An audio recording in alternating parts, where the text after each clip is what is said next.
자, 고객은 왜 비싸다고 할까요? 이 짧은 영상만 보시면 판매를 바로 할 수 있을 겁니다.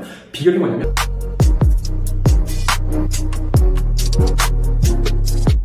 여러분 안녕하세요. 소비 프로파일러 쇼 호스트 김민성입니다.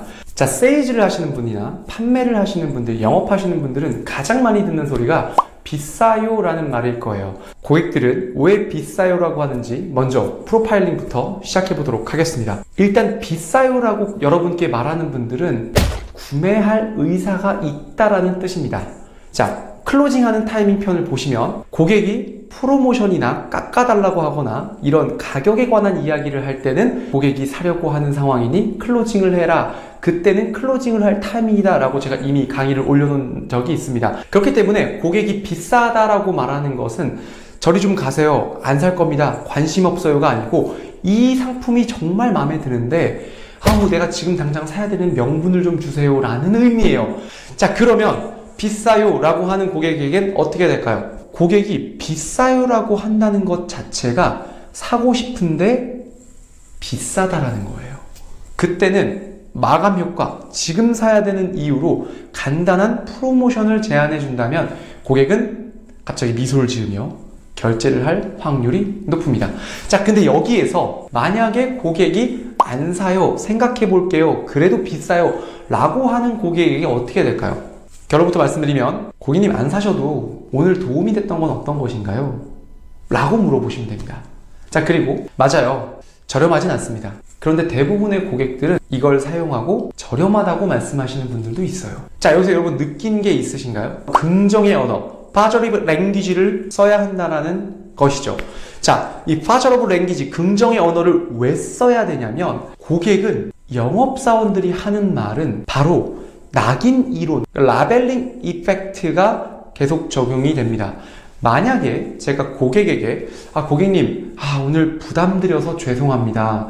그래도 제 얘기 들어주셔서 감사해요. 이렇게 말하는 순간 고객에게는 저 사람은 나에게 부담을 주는 사람이야 라고 낙인, 그러니까 라벨링이 형성이 된다는 거죠. 낙인이 찍힌다는 거예요.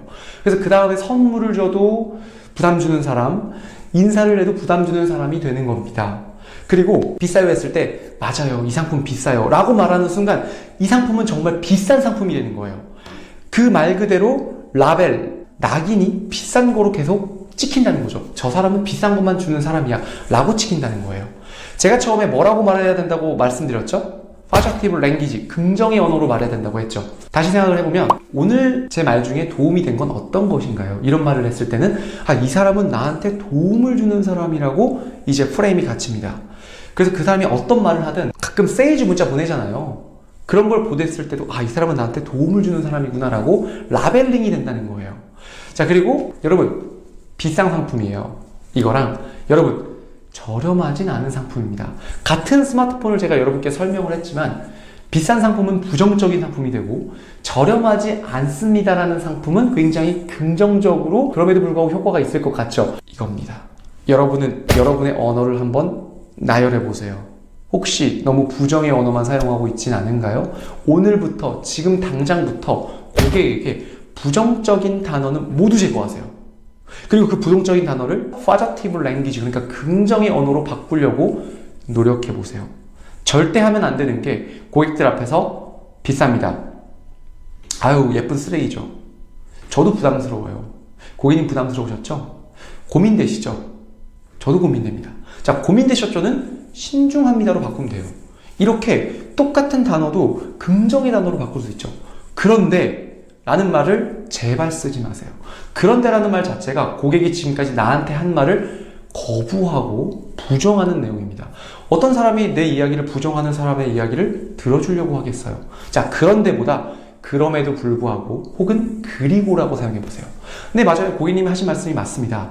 그리고 제가 하는 말도 한번 들어보실래요? 어떠세요, 여러분? 네, 고객님 말씀하신 것처럼 조금 저렴하진 않네요. 그럼에도 불구하고 한 번 살 때 좋은 거를 사야 후회 안 하더라고요. 자, 정리하겠습니다. 고객이 비싸요 라고 하는 건 사고 싶다라는 마음이 전제되어 있다는 거 포기하지 마세요. 자, 그리고 두 번째, 여러분 제발 여러분도 모르게 여러분 마음속에 들어가 있는 부정의 언어를 모두 제거하세요. 그리고 긍정의 언어로 바꿔보세요. 퇴근하고 그냥 주무시나요? 퇴근하고 오늘 하루 동안 내가 한 말을 저는 다 녹음을 해서 다 들었습니다. 혹시 내가 부정적인 말을 썼나? 이 말은 내가 습관적으로 쓰네. 그래, 때문에라는 말을 덕분에로 바꾸자. 그런 데를 그럼에도 불구하고 그리고로 바꾸자. 하루에 30분, 1시간 투자하는 것이 여러분의 자산이 되고 여러분의 연봉을 10배 이상 올려줄 겁니다. 자, 오늘은 고객이 비싸요 라고 했을 때 어떻게 해야 되는지 소비 프로파일링을 저와 함께 해보셨습니다. 자, 좋아요와 구독 눌러주시고 다음에 좀 더 좋은 내용으로 찾아뵙겠습니다. 여러분 안녕.